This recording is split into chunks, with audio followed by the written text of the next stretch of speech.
What's up, everyone? Welcome to the Hypertrophy Cast. My name is Luis Frielingsdorf. I'm the podcast host.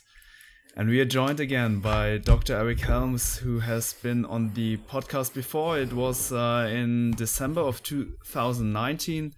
Back then, we talked about training as an advanced athlete. We talked about volume increases, lower volume phases, resensitization. So if you haven't check that episode out yet, go do so.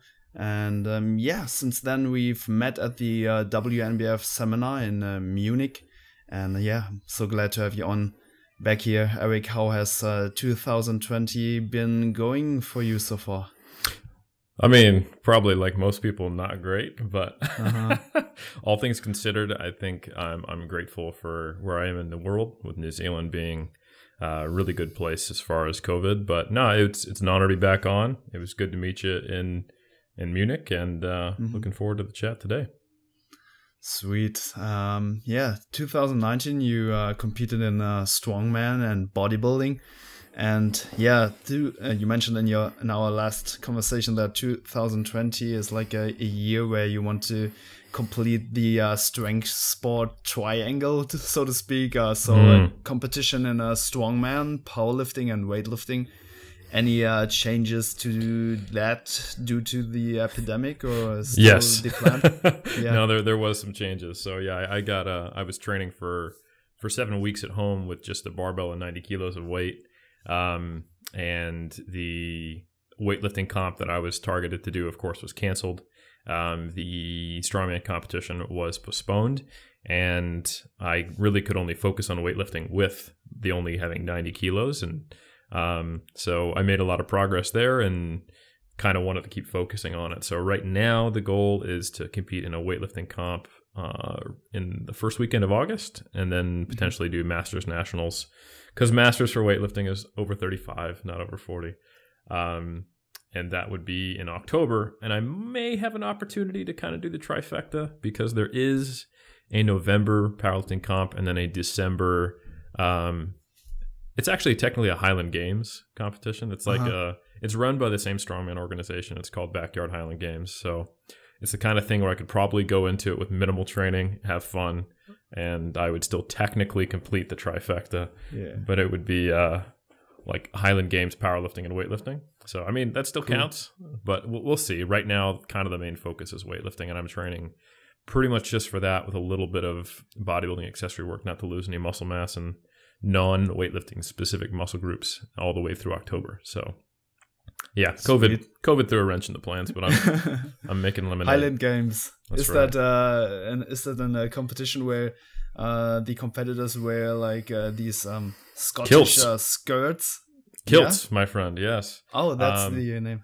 That's the name. Yeah. And so I will have to see if that's required regalia for the competition. I'm happy to wear a kilt. I'm down. I do have some Scottish blood in me. So yeah. Going to be funny. Nice.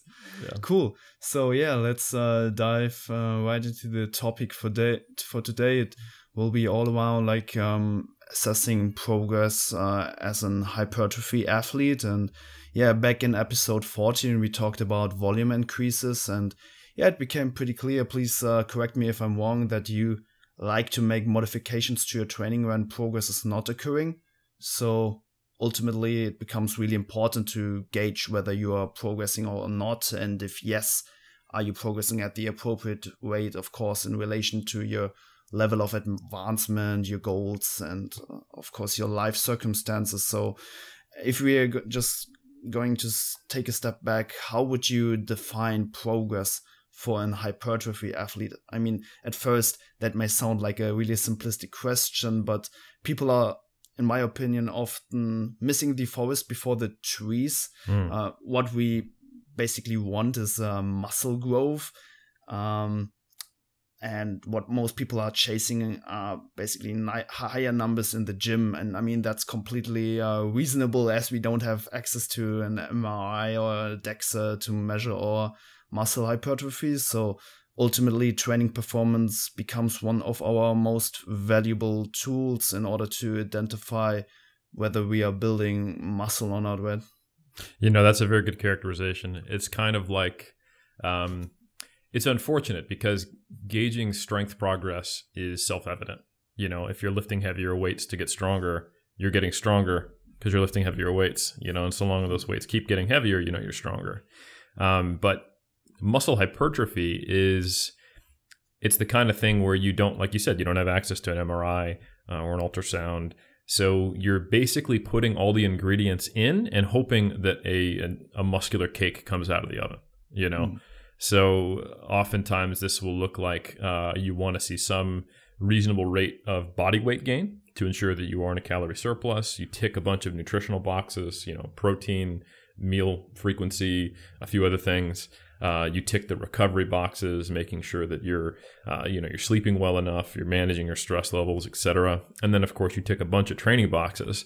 And there are some indications of strength performance that are helpful because if all else is equal, eventually you having bigger muscles should show up on the bar or the cable stack. Mm-hmm. You know, that while we don't exactly know what is contributing to whole muscle hypertrophy, we know that a large portion of it, if you're doing progressive resistance training, is going to be contractile tissue.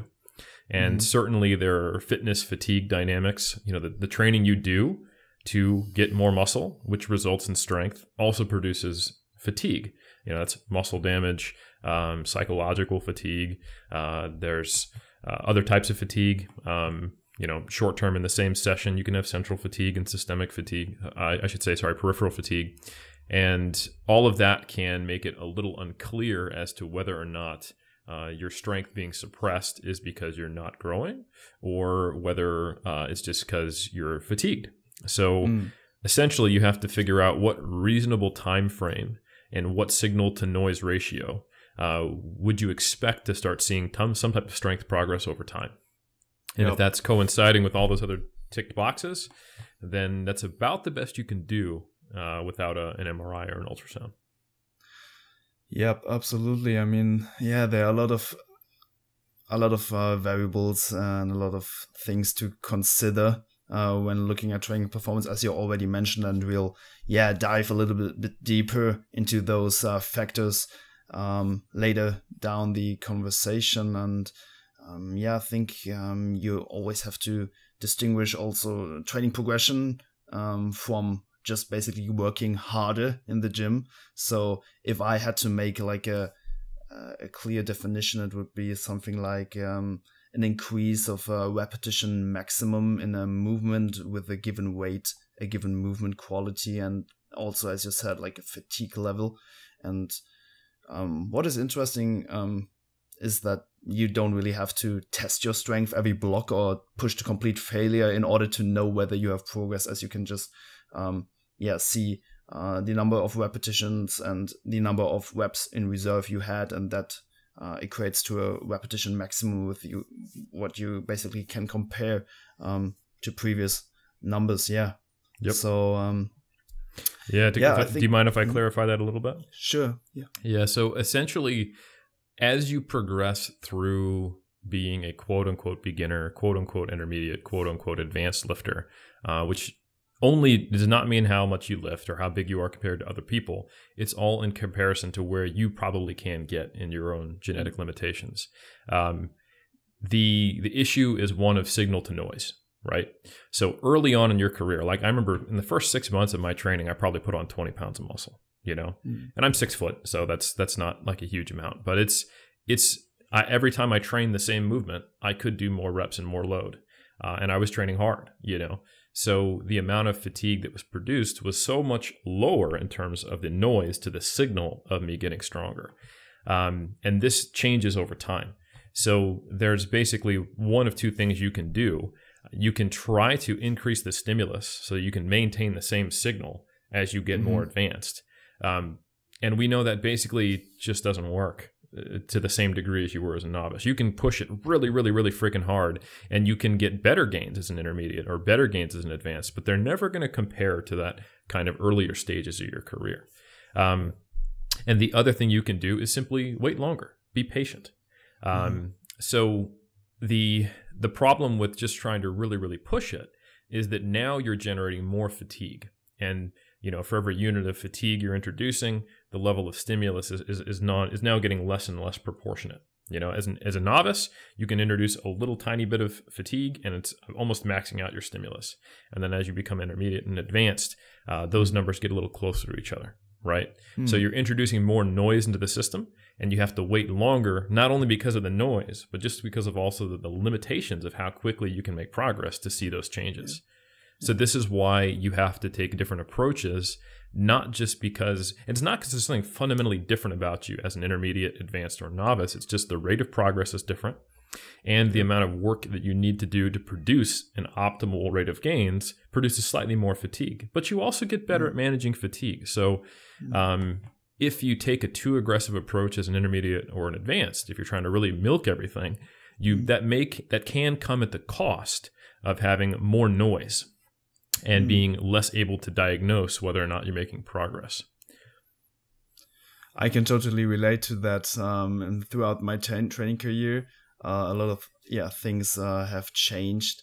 But what I also realized is that the so to speak stimulus to fatigue ratio became like better over times. I mean, throughout my intermediate days, I mean, I may be intermediate right now, but a couple of years ago, I was like squatting really heavy in order to like beat the logbook and progress my numbers in the gym, and like gone up by like 50 kilos. But after that, after like taking a little break from those heavy weights and this mentality to push it every session, I never could come close to these numbers because my technique has progressed a lot. So I mean, that's something which you also have to consider, that throughout the training career, I mean, your whole approach or just gets more better, as you said. You're able to induce more stimulus, but you're also maybe just getting a better stimulus to fatigue ratio out of these movements, right? Exactly. Yeah, and that's a great example of how, instead of just looking at like stimulus and the fatigue that it causes, is you can do other things to improve that signal to noise ratio. You know, like a squat and a deadlift are great movements, but they may not be the best tool for someone who doesn't really care about their actual performance in those movements to grow. You know, if they can do some things that require less mental focus, you know, less connective tissue stress, you know, something like a hack squat or a weighted back extension, that can have a similar stimulus to at least most of the same muscle groups, but may be able to have more level performance and introduce less total fatigue into the system. So I think there's definitely something to be said for careful exercise selection and other factors, so that, you know, there's one of two approaches that are popular, you know, for more experienced resistance trained athletes. And I tend to lean on the ones that introduce less noise into the system rather than huge excursions in training volume over like a mesocycle. You increase it when things aren't seem to be working, because with advanced lifters, a lot of the time the question is not, am I making optimal progress, but how do I break a plateau? And that means you have to be able to have diagnostic information. You have to be able to tell what's going on. This is one of the reasons why, for example, Mike Tuchscherer, who's an IPF coach who works with a lot of the best lifters in the world, elite lifters becoming more elite, he's focused on what's called an emerging strategies approach, where he leaves almost everything the same, creates a microcycle, and then only changes the microcycle based on the time to peak and introduces a variation as needed when it seems to not be working. So it is a backwards approach, because if the thing that is not guaranteed is progress at all, it's really, really important to be able to assess that so that you're not guessing and making assumptions. While for intermediates, you can definitely have a lot of noise in the system and still see the signal. So that's just something to consider. Sure. Yeah, and I mean, in the evidence-based community, it has become pretty clear that just progression is just an outcome of adaptation. So we are adapting, we are building muscle. That's why we can put weight on the bar. We are able to maybe do another rep. But we want to, or just as bodybuilders, as hypertrophy athletes, we want to be stronger because of bigger muscles. So in that sense, has like the beating the logbook mindset or approach any justified existence in your opinion? Yeah, I mean, ultimately, if you're not seeing your numbers go up across the movements over some reasonable time frame, you're probably not getting bigger. So I think we can't ever lose the mindset of we do need to be seeing the output of bigger muscles. Like you said, performance should change over time. If you were lifting the exact same reps, RPE, and load on all the same movements 5 years from now, I would be really surprised if your physique looked that much different, you know? But at the same time, the beating the logbook mentality is typically thought of on a week-to-week basis. You know, you look at the same workout last time. And at the advanced level, that's just a really unreasonable proposition. Maybe you could lower your RPE by 0.5 on some movements. Maybe you can add a rep in a high rep set to, you know, like calf raise or something like that. There's going to be some week-to-week progress and if things are going well, but that mentality typically makes your RPE just kind of skyrocket, makes you have to deal with much higher fatigue levels earlier in a mesocycle. It kind of skews up your fatigue when you're trying to steadily overload, you know? So I think you have to be really careful. You know, like some of the systems out there that are built on beating the logbook are great at earlier stages where that signal to noise ratio is so much better. But if you can't expect to see visible progress in terms of performance on a week-to-week basis, or any expected change is less than the fatigue you might be experiencing, that's where that becomes problematic. And you have to think about basically, okay, what if I do hard work for a mesocycle and then I deload and then I might see some small amount of progress? And that's when you really start to kind of have to use that baking the cake analogy. Like I did everything right. I put it all in there. And you really can't make assessments when you can only expect small progress over short time frames. So I think beating the logbook is always the goal, but what is the appropriate time frame? What is the expectation? And that's where subjectivity comes into it. The athlete or the coach has to have realistic expectations at their current level where they're trying to go given their environment. So that's where like, okay, should I be able to add, 5 pounds to my 5RM over 8 weeks? That's not too unreasonable. Sure, I'm advanced, but I think with a good training block, I could do that, for example. And that's just kind of one way of looking at it. So absolutely focusing too much on beating the logbook in the wrong context over the wrong time frame or with unrealistic expectations of how much you beat it by. Or if you're thinking that the goal is to improve strength rather than if I am growing, strength should be going up, all of those things can get you in trouble. That can lead you down a pathway of training for strength because that will create increases in the logbook rather than thinking like I'm using the logbook as a diagnostic tool, not as the goal in and of itself. Yeah, it's definitely like a kind of like a double-edged sword.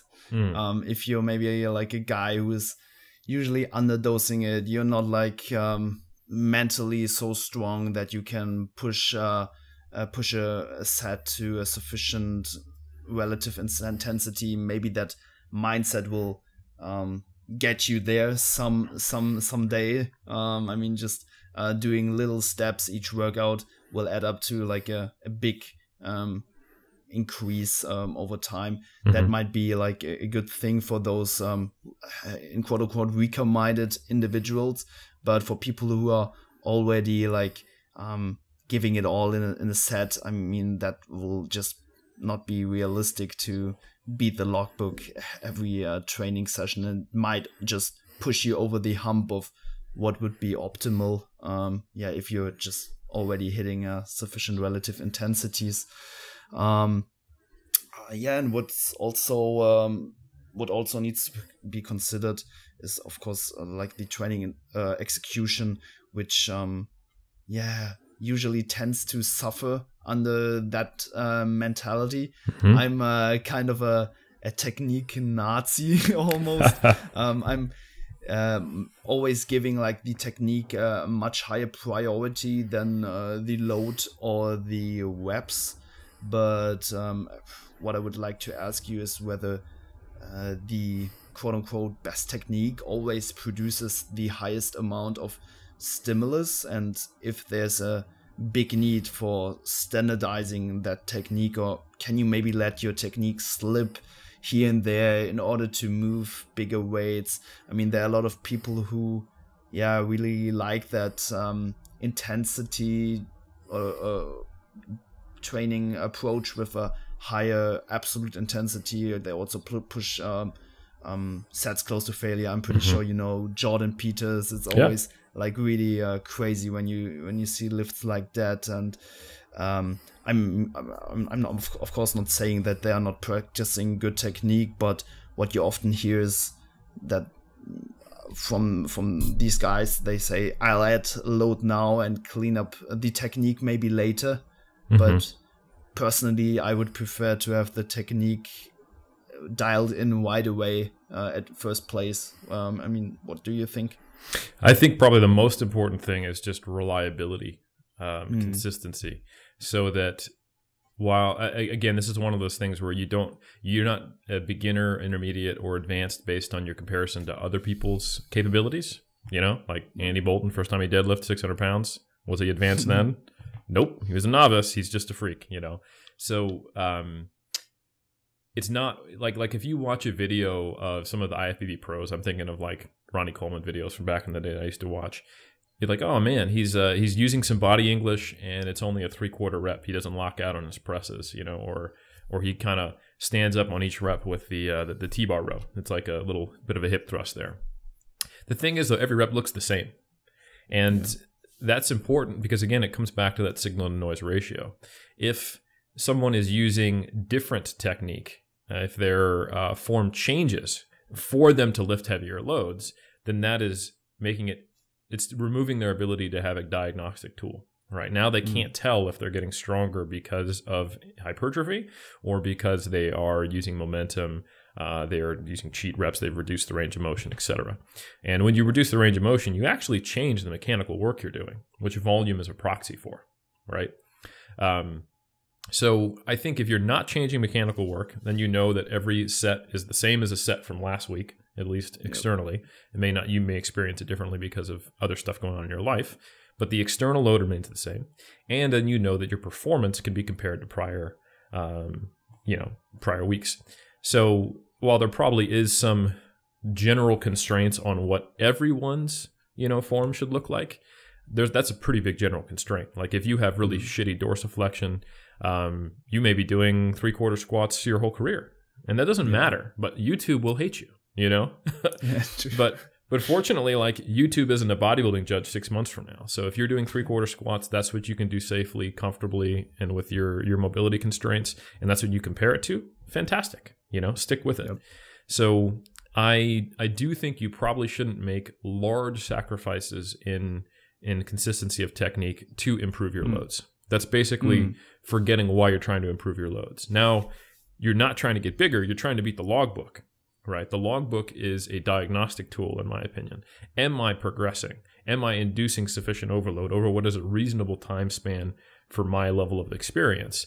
If so, the logbook should be going up. Not, I'm going to do everything in my power to move the logbook up, because that's not the same thing as growth, It's almost like, instead of caring about losing body fat, and when you use the bioimpedance handheld thing, you go drink a bunch of water so your body fat percentage goes down. The goal is not to see a lower number on that screen. Yeah. The goal is actually to have lower body fat, right? So Absolutely. I think, it's one of those things, and humans do this all the time. Like we get way too focused on measurement metrics. For anybody who has a Fitbit and you have a step count you're trying to get to, if you find yourself, like walking around your living room at the last minute, you're like, hold on, what am I doing? I'm trying to get to the step count. Yeah. The whole reason I'm getting the step count is to be healthier. So is my total over average, for the week step count going up? Great. Then I don't need to take walks in my living room because I'm 50 steps short before I go to bed. I'm just being OCD, that kind of thing. Yeah, I can totally relate. Also dumped the Fitbit and just taking a step counts from my phone now, which is not like the most reliable metric because I don't always have it in my pocket, but I mean over the weeks it averages out anyways, so it will be a great tool. Let's talk a little bit about the noise factors you already mentioned. I mean, increases in training performance and the rate of hypertrophy are not always correlating to the same extent, and one could fall into the trap of following a training plan which produces the most strength increases rather than the plan which produces the most hypertrophy adaptations. And in your recent mass article, you mentioned that there are multiple studies which have shown that higher volume training resulted in the same strength increases as lower volume training, but more hypertrophy. And that was a really great article, by the way. Really enjoyed reading it. And the program which would give you like the best performance on a specific day would be like a peaking program, but that obviously does not lead to to the best hypertrophy adaptations. But I mean, what are the main factors or variables which needs to be considered when gauging performance as an indicator for hypertrophy? I mean, these neural efficiency adaptations are really, most people are really well aware of those. Could you elaborate a little bit more? Absolutely. So the question is basically, what are all the things that can improve strength? And then how do we control all the things that aren't muscle growth so that they're relatively similar? And there are some things we can control. There's some things we can't control. So obviously, using similar exercises over a period where you're using them diagnostically. If you were to introduce a new exercise, you're going to see rapid gains, depending on when the last time you used it was, how close it is to other things, etc. You know, I'll give a personal example. I go through phases where I'm only front squatting or back squatting sometimes, just depending on what my goals are. And when I switch to the other, there's like a 10% strength deficit. And I say deficit because it's where I would be if I had stuck with it. And so I see, a 10% increase in strength in one mesocycle. That isn't indicative of anything except me going, oh yeah, that's how you front squat again, So that's not helpful, right? The other one is what we've already talked about, and that is the fact that to train, to induce a stimulus, you have to induce fatigue. They're inseparable, because you have to train your body to make it grow. So the fatigue dynamics are something that you can't avoid. Exercise selection, that's something you can control. You can keep in a similar rep range, because if you have within a similar rep range, then you're going to have similar adaptations that are not related to hypertrophy, like your ability to buffer, your interset recovery, inter-rep recovery. So if your rep ranges go from like sets of 6 to 10 and to sets of 25 to 35, that's going to be a huge, change in what your performance can be, because you're not adapted to doing those high levels of workload. You might go in the first week to that first set's good, but then you can add 3 reps to it, and then your second and third set, they like don't drop off nearly at all compared to that first week. And you could actually double your volume. Like if, for example, let's say you're used to benching, and then you go to doing dips. You haven't done dips in a year. Right? And you just do body weight dips. Let's say you can bench 100 kilos for 10 reps and you weigh 90 kilos. We'll just use an easy example. That's a pretty good bench, very solid. And you go, okay, I can do 3 by 10 at 100 kilos. If you go do dips, you might get 30 reps just fresh, And then you're going to probably drop to like 18 and then 15. Right? So you're doing around 40 to 50 sets of reps on body weight dips. And it's in the hypertrophy range. It's just a much lower load. It's training similar muscle groups. But you're so not adapted to it. It's a new movement, and you don't have the high rep capacity. The next week, you might be able to go from 30 to 35 reps, and then instead of dropping to 18, you get to 25. The next set's 20. So you've nearly been able to double your volume in a week. Is that really actually representative of anything? No, it's representative in your ability to, or related to hypertrophy. No, it's really representative of your ability to buffer better and then learn how to do a dip more efficiently. So those are things we can control. So now let's say, okay, we're going to stick with the same movement. We're going to stick with a similar rep range. Now we are having to deal with the fatigue generated from the training we're doing. Like you said, the thing that's going to increase your strength the most related to fatigue would be do a peaking block, a taper, to see an ascent in the intensity. So you're getting better at those neurological and neuromuscular adaptations, form, technique related to the movement, but seeing the stress of training drop.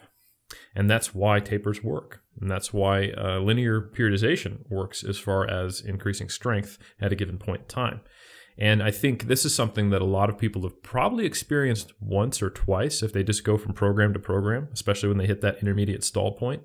They will often, just by chance, be doing a higher volume program and then switch to a lower volume program, and they'll make great gains for a mesocycle or two.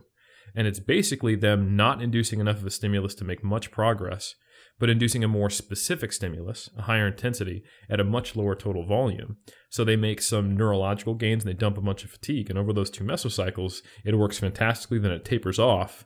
Then they kind of mess around with it for another 2 months and wonder why it stopped working. And they think, oh, I just need variation.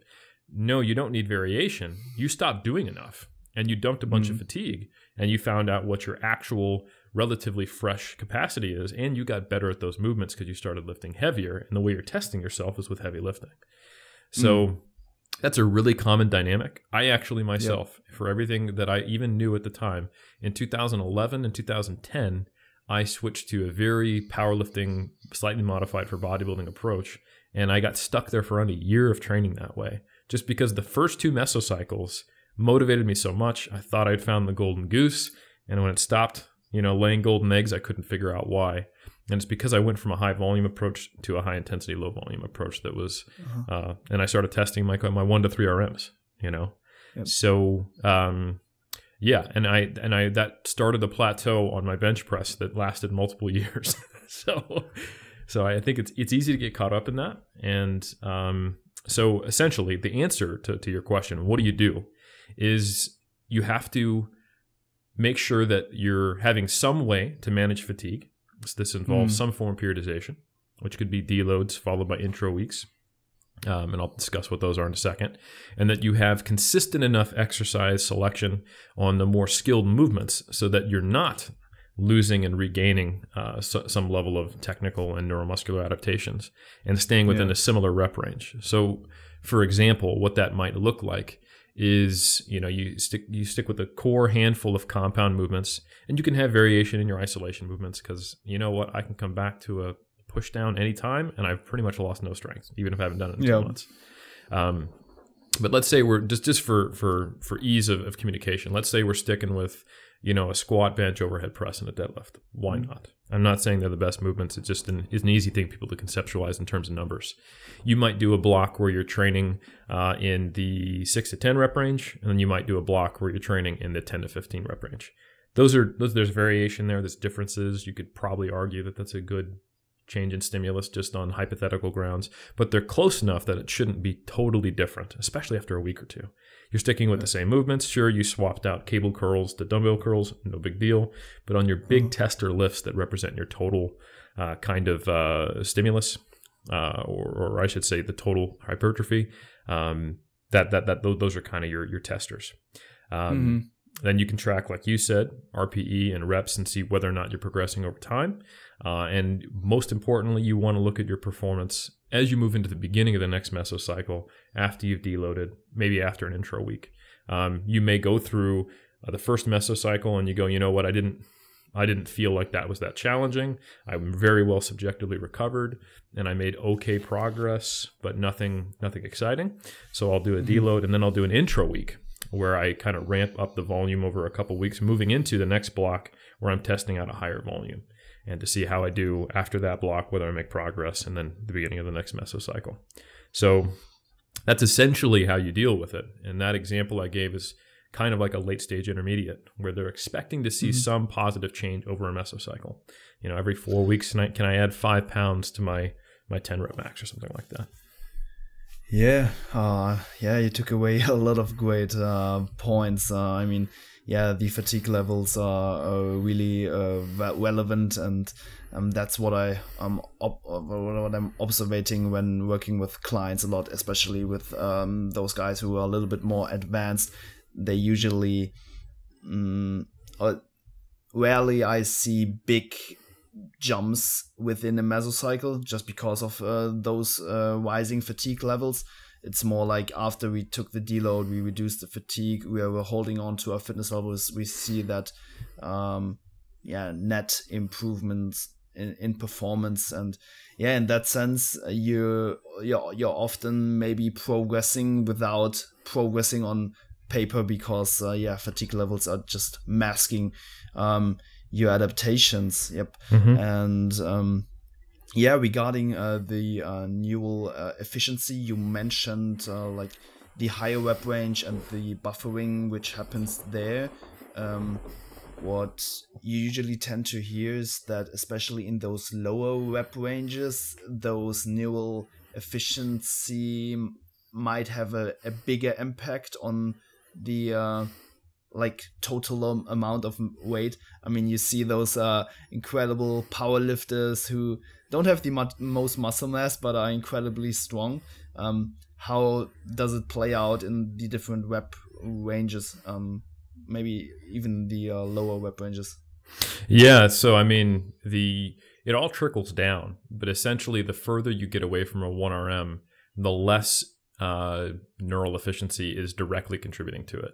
So for example, the NFL Combine is a great example of this. So the NFL Combine, for those who don't know, that's the National Football League Combine. It's kind of like this S&C, strength conditioning, big day where people do 40-meter sprints. They do shuttle tests. They do, most importantly, a 225-pound or 102-kilo bench press for reps. And remember, these are people trying out for the NFL. So like the average body weight here is like 250 pounds, you know? So this is people most of the time benching less than their body weight. So like, for example, I had Taylor Atwood and Ellis McLean, two IPF world champions, but they're both in lower weight classes. So Taylor Atwood is a 74-kilo champ. Ellis McLean is the reigning 93-kilo champ. Back in the day, they both had pro days. They got to try out for the NFL, and both of them got 30-ish reps on 225. They're both great benchers, but I guarantee you, on that day, there were individuals who had a higher 1RM bench than both of them, who were, you know, or at least that year, who were doing the NFL Combine. But so what you can see there is that your ability to get reps can be divergent from your 1RM when you're at that extreme, when you're talking about 30 plus rep sets. So when you're dealing with, say, a 5RM, it's probably going to be completely tied to who has a higher 1RM, or at least 90% of it. Because the further you get away from a single rep performance, the more you're relying on energy production, the ability to buffer metabolites and keep going, contracting under fatigue, etc. So while your 6RM, 5RM, 4RM, 3RM are great predictors for your 1RM strength, especially if they're taken to true failure, the further you get away, the less accurate that becomes. We did a study where we took 70% of 1RM and put trash bags over the plates. This is Dr. Zerdos was his lab. They were doing this, and there was a range when we collected all the data of 6 to 29 reps on what people could get with 70% of 1RM. And that on one full side of the equation is people fantastic at doing reps. On the other side, that's people really terrible at it.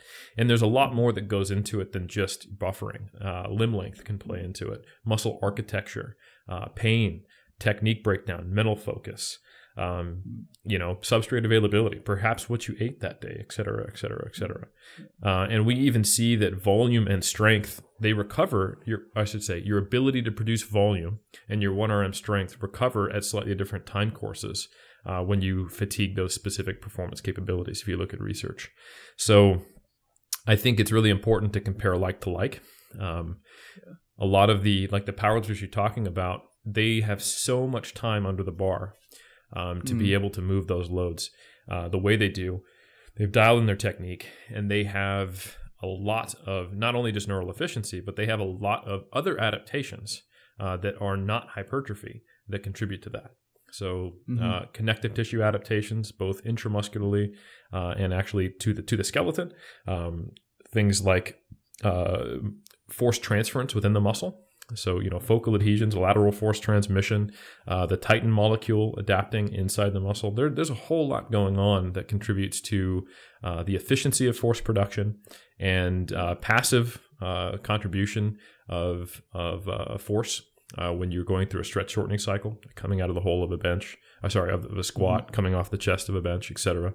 So when you see someone produce a 1RM who is trained exclusively for a 1RM, that is not reflective of their hypertrophy. It is going to be heavily influenced by it if all other factors are equal. So we do have data when you're trying to discriminate between elite level powerlifters as who's going to be stronger.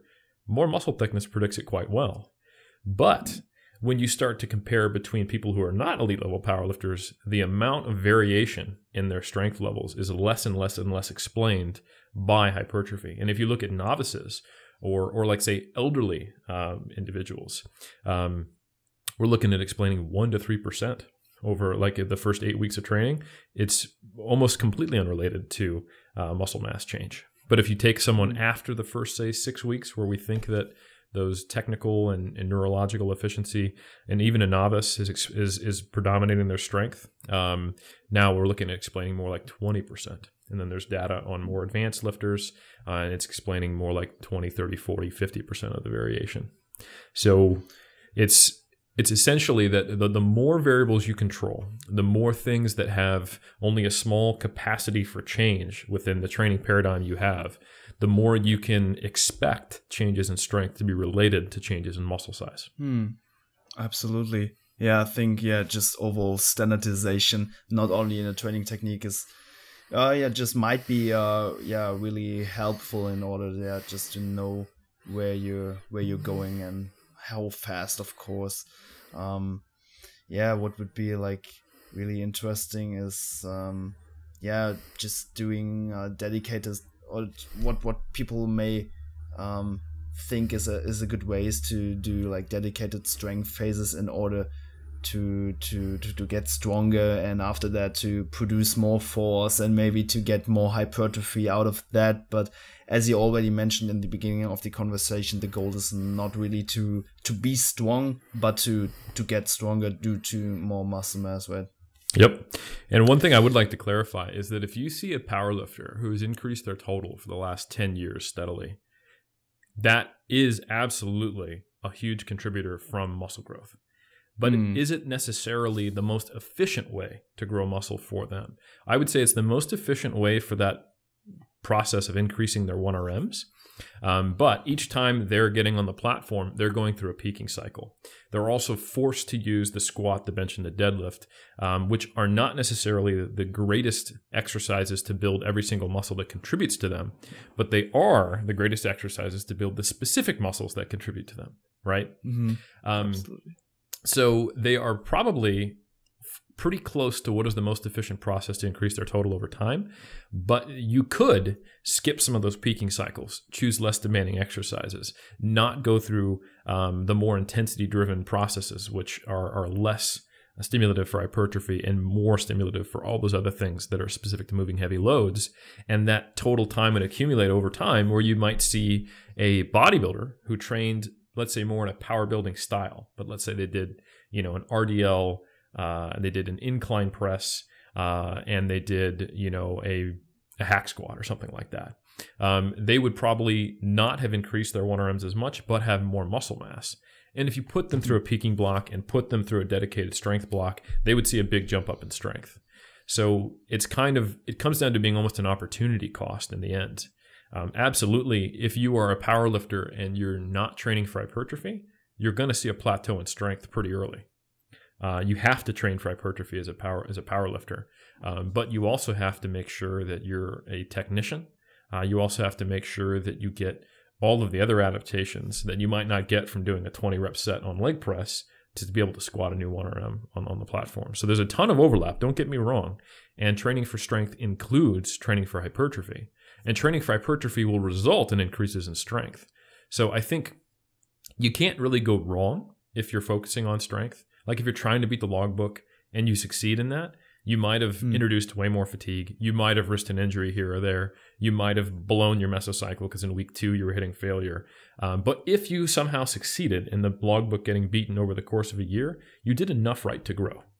Likewise, that powerlifter who has increased their total over 10 years, I guarantee you they're bigger, at least in the prime movers for those exercises. Was it the most efficient way to grow? No, but it was sufficient to grow. So I think absolutely that's why there's a lot of debate. That's why two people can have very different opinions on what's the best way to train for size. And it's important to remember that neither one is wrong. as far as does this work, right?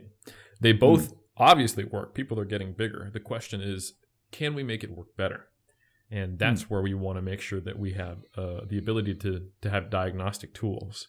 And you have to decide, do I want to trade my ability to diagnose or reduce or increase the time I have to look at to diagnose for added complexity or underlying assumptions or a system that may or may not be grounded in empirical evidence, you know?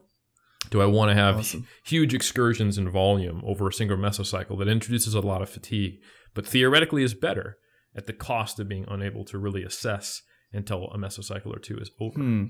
Maybe, maybe not. I think you summed it up really, really well. Just a follow-up question on that. Are you looking for any specific rate of progress within a certain time frame, maybe for your own journey, or maybe when you're working with clients? Or is it more like if at least something is going up, that's already sufficient? I mean, the chase for like the optimal rate of progress could potentially do you more harm than good, and may lead to someone operating maybe on the wide side of the bell curve. So absolutely.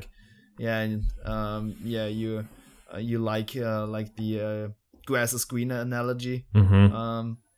So. I think that is not assuming the grass is greener, not trying to fix something that isn't broken, and not trying to search for better progress when progress is already occurring becomes more important as your training age increases, right?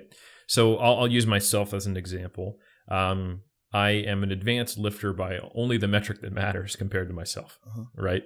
I am not I'm not an elite power lifter because, you know, an almost 1,400 total at 200 pounds is like, yeah, it's stronger than people, but it's not strong for a power lifter. Same thing with, so as far as being a power lifter, I'm an advanced lifter. As far as being a bodybuilder, I'm an advanced lifter because my stage weight increased by 4 pounds from 2011 to 2019, and I got a little leaner as well. But so the rate of progress that I can expect in powerlifting and bodybuilding is something that I can't really measure over the course of a single mesocycle or two, So I have to look at historical data and what my expectations are, being 16 years into lifting now for myself. So what do I expect? Okay, well, if I'm shifting to a movement I haven't done in a while, like let's say I shifted back to low bar squats, I would expect weekly or bi-weekly progress that's measurable, 2.5 to 7.5 kilos, somewhere in there.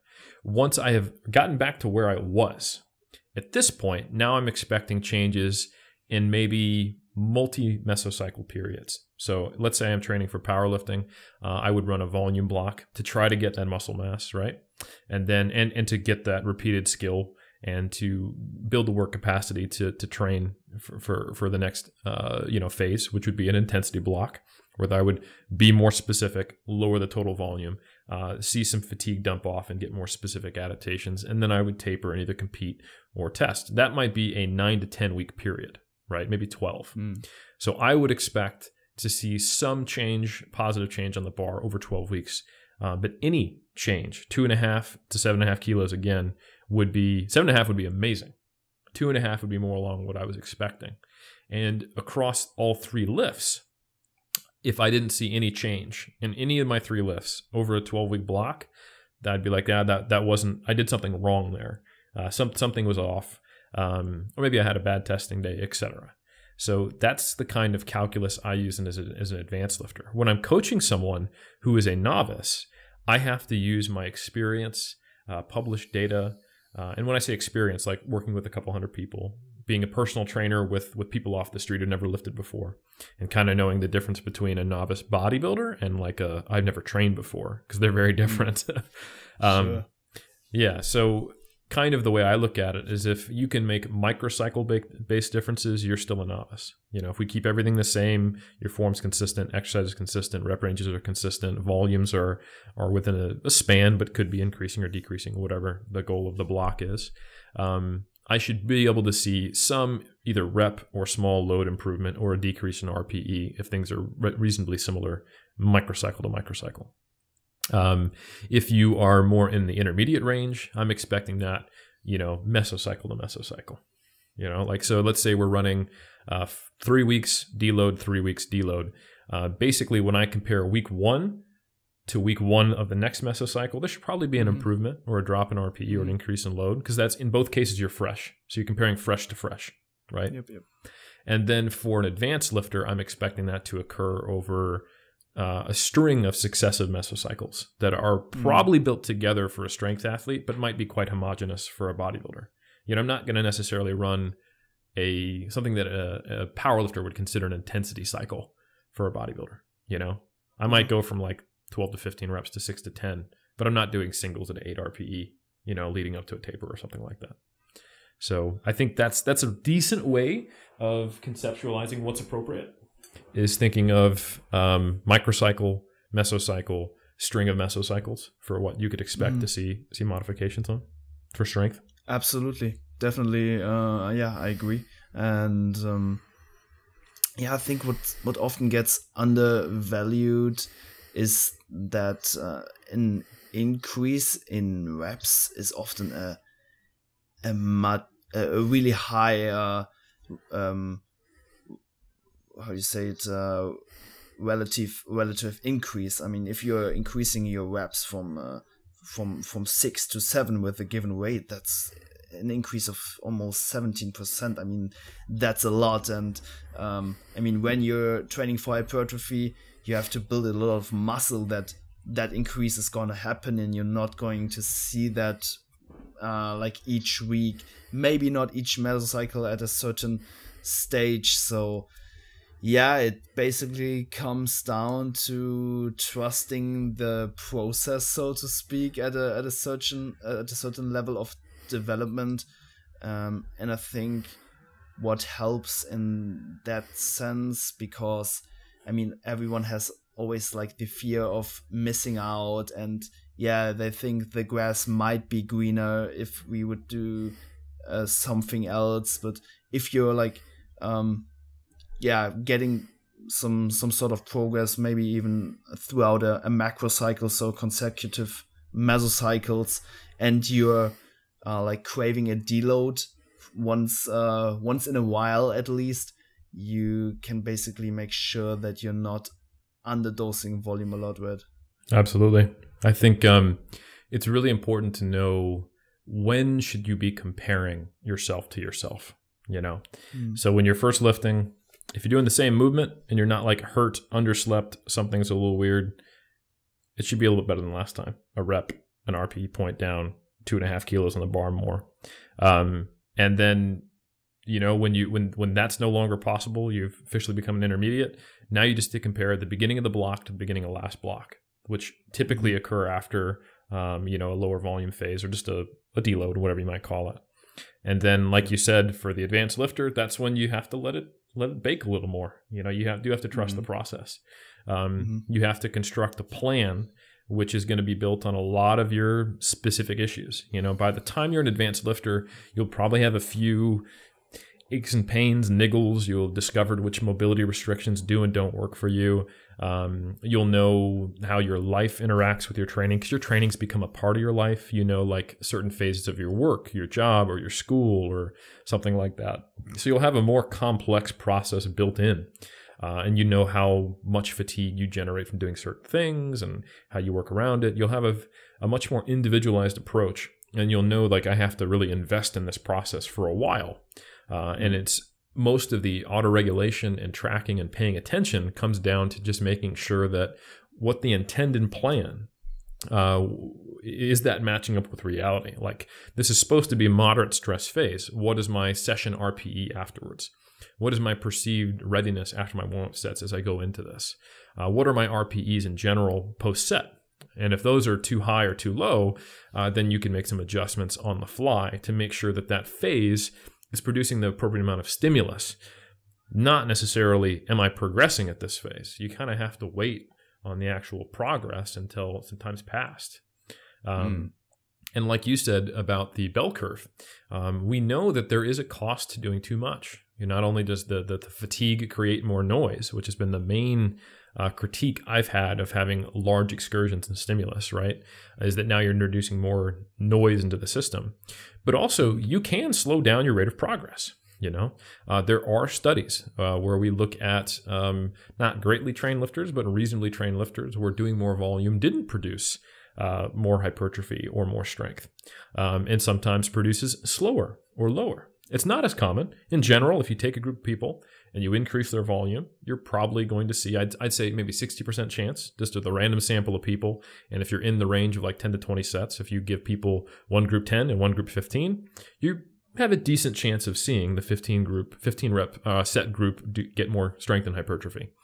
However, you're also going to see an increase in the standard deviation of those changes as you go up. And it's typically less than that of the mean change, so that you do see significant results more often than not. But that means, like, for example, a great study is one by Abe and colleagues. It recently came out. And I think they compared 3 set volume groups, and there wasn't a significant difference in hypertrophy. And I can't remember the total set volumes. It might have been like 18, 14, and 10 or something like that. I'm probably getting those wrong a little bit. No significant differences between groups, but they looked at they broke it down into, I think, tertiles. So the top third, middle third, and bottom third of who grew the most. And then they looked at, okay, how much volume were you doing before the study? And then were you doing in the study? And when you looked at the highest responders, they had the largest increase in the number of sets they're doing compared to their start. On average, they increased their sets by 6. However, the standard deviation was 12. So 6 plus or minus 12 means that there was some reductions in volume that produced among the people who grew the most in that study. So while at the group level, looking at it in like a non-parametric way, rank ordered, you're probably more likely when you increase volume to get better. If you're already doing a lot of volume, you're more likely to grow more if you reduce volume if you're already in excess. So it is a bell curve, that U-shaped curve. And if you're already on the right of it a little bit, which doesn't mean you're not growing or you're getting smaller, it just means you're doing more work, but growing slightly slower than you would with less. Yeah. So if you're already doing too much, which still produces progress. This is where it's a little confusing. Like, yeah, that's a tricky point. Yeah, you're going to see your numbers go up, but you're actually doing more than is appropriate. You're devoting more adaptive resources to recovery than you are to growing. And if you were to reduce the volume, you might actually grow faster with less total volume. So that's something that does happen, happens all the time, and I think more often than we realize among competitive athletes, not reasonably trained subjects in a study, is that because they're still seeing progress, they think they can do a little more. Okay, I'm still progressing and I'm barely surviving. This is what I need to do to progress. Maybe. Or maybe you're doing the most you can do while still making progress. And, Yeah. So I think that happens a lot because that's the competitive mindset. Yeah, I think there was a lot of clarification regarding that topic in the past months, and that spiked up a lot of conversation, which was really great. I mean, Dr. Mike is currently like defending kind of his set increases approach, and you're promoting more like a static approach to that. And I think that's super great because everyone, just starts to think about that and maybe reflects or people reflect themselves even more. I mean, that has happened to me as well. Because of that, clarification. I mean, that's like, as you said, like a really funny thing that you can get like the same progress, but with much more investment. And that's what hardworking bodybuilders not always realize, because we are caught up with that hardworking mentality and that hard work basically. So that's really really cool. Yeah, and if I could clarify one thing regarding Dr. Mike Israetel and what I'm suggesting, it's not that I'm suggesting a static approach. What I'm suggesting is that volume load, which is the product of sets times reps times load, should be increasing if you're making progress, right? Because if load or reps goes up, like we talked about, that multiplicative process will be a higher tonnage. You can only increase reps or load if you're stronger, though. But you can always do another set, so long as you have the time. You know, the load might go down, the reps might go down, it might hurt you, you might be tired, it might be awful. People in the gym might be going, why are you doing your 14th set?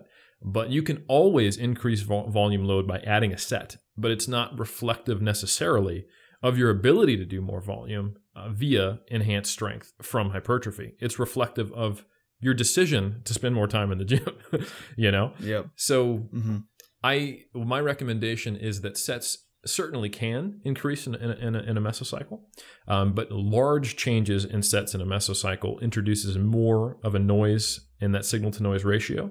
And since you can always add sets, but you can't always add reps and load, one can be a diagnostic tool for the other. So reps and load increases serve to tell you whether or not you are actually progressing or not, or stalled, whether that's because you're not doing enough, or you're doing too much and the fatigue dynamics are too high. And from there, you can either upward or downward adjust your sets based on the diagnostic information from reps and load. But if you're increasing sets, especially in large amounts, and decreasing it in large amounts, that takes away from your ability to diagnose when you may need to increase sets, because you're increasing them already, which creates the largest excursions in the total tonnage, which is reasonably reflective of the external load you're experiencing. Yeah, I mean, even though you're progressing sets over the course of a mesocycle, you basically have averages, which you can use to assess what maybe the sweet spot is. But yeah, I mean, in your mass article, you also clarified that an increase in the number of sets is a true volume increase, but you're also increasing volume by just getting stronger, doing more reps. So that by itself should like keep pace maybe with the arising overload threshold over the course of a certain time frame, maybe for your entire training career, maybe. Yeah, absolutely. And there's and I want to be clear, there's nothing wrong with setting up a mesocycle where sets increase, you know, but you have to think about, you know, what are reasonable increases? You know, should you increase it for a whole muscle group? Should you increase it for every exercise? Should you increase it for, you know, I mean, like if you were to increase every exercise by one set and you start at 3 sets, that's a 33% increase in the time spent in the gym and the total volume, you know, and if you do that again, now it's a 25% increase. So it's these large increases. If you go from like 10 sets to 20 sets, it almost forces you to stay in a cyclical process. And that's one of my main critiques, is that huge increases, and I consider that a huge one, even though the average is 15, you are going from 10 to 20 within a single mesocycle. That's insane. I think it is, because it also forces you to repeat that process. You have to cycle volume because you cycled volume. Because what are you going to do when you do 20 sets? You better do a deload. Now you've just gone from 20 to like 8, right? And after you've gone from 20 to 8, now you're a little detrained. How are you going to get ready to get back to 20? Well, you've got to start building it up. So it's this circular argument. I have to go from 10 to 20 sets because I went from 10 to 20 sets. Now, if you went from 10 to 16, that's still a large increase. Don't get me wrong, but it's a lot more manageable, you know? Yeah. So I would say increasing sets by 1 every other week while you go with an RPE increase on the in-between weeks, I think that's totally tenable. And now you're not going to be introducing so much noise into the system, or doing an auto-regulated increase in sets, which is actually something Mike and I agree with. When you're capable based on certain metrics, I think absolutely. I'm not suggesting a static approach to sets. It's just that aggressive short-term, over a short-term period, increases in sets removes your ability to have that same diagnostic fidelity. Absolutely. Yeah, I think Dr. Mike Israetel just got often like kind of misunderstood with his volume landmark concept. I mean, these graphics, they show like the increase from 10 to 12 to 14 to 16 to 18 to 20 sets, and that was most of the time just due to clarification, just to make it easy to see what the stuff is all about. But I mean, those ranges are just really, really wide, and maybe too wide, especially for those advanced individuals where the range between your minimum effective volume and your maximum recoverable volume just is really narrow. So just increasing stuff by 100% for a muscle group is just not really productive. So that's what I also done with clients, just narrowing that range a little bit more, and it works really, really good so far. Nice. Yeah, and I think the last thing I would say is that when you do push volumes that high in excess of what is probably ideal for hypertrophy, you are going to get adaptations, and they're going to be your ability to recover week to week, your ability to handle total volume load. So your work capacity will increase and your recovery capacity will increase. But those that's the only theoretical critique I have with Dr. Mike. The rest is just, what practically makes the most sense? The magnitude difference. The only true disagreement I have is that MRV is always presented, as far as I've seen in some of these infographics and ideas, as above the optimal volume, or MAV. MRV is necessarily always above MAV, in that they're close. In reality, you could push MRV up really, really, really high by getting really good at recovering week to week, increasing your frequency, getting a really robust repeated bout effect, and increasing your work capacity a lot. But there is no reason that MRV couldn't be 2 to 3 times what your MAV is. And that is indicated by, for example, Abe, where, that 6 plus or minus 12, that some people, they were training with, 6 more sets than they went into in the study, and then they started growing in the most effective group. So it makes me think that a volume-centric approach can get you really good at doing volume, but it may be a volume far in excess of what you're capable of growing from effectively. Yeah, doing more sets gets you better at doing more sets. And there might be some potential benefits regarding functional overreaching, maybe when you have that deload period afterwards. But functional overreaching, overreaching is kind of like defined by your recovery, which is at the moment the return to baseline performance. And it's as we also mentioned in the first conversation, it's the definition for recovery is not holistic enough to really tell, okay, I'm overreaching right now. For me, it was just always like kind of hard to know, okay, that's overreaching and that's not. You would practically see a decline in your performance to know that you're really per definition overreaching, and that's not happening, at least not for me or for my clients. First they get ill or they just feel horrible before their performance starts to decrease, actually. So overreaching was not really like a real thing for me, at least. It requires you to guess, right? So the more assumptions, guesses, and gambles that a system requires, the less diagnostic ability it has for the practitioner. And I can tell you, anyone who trains people and deals with them one-on-one rather than just speaking in theory, if you're actually getting reports from your clients, they're depending on you. If you have to assume when they're overreaching, guess what their volume landmarks are, you can't use progress until you've had multiple deloads or something like that. You're hoping that this overreaching will produce better progress than something that had less noise versus the signal. That's an uncomfortable place to be. And it's also very difficult for someone to get buy-in, So I'm almost always in favor of a system which gives you more diagnostic ability rather than something that might theoretically get you faster gains. Because again, with the populations I work with, competitive pro-natural bodybuilders, very high-level power lifters, or just anyone who is a relative late-stage, intermediate, or advanced relative to their own capability, like I was talking about before, being able to reliably see progress is everything.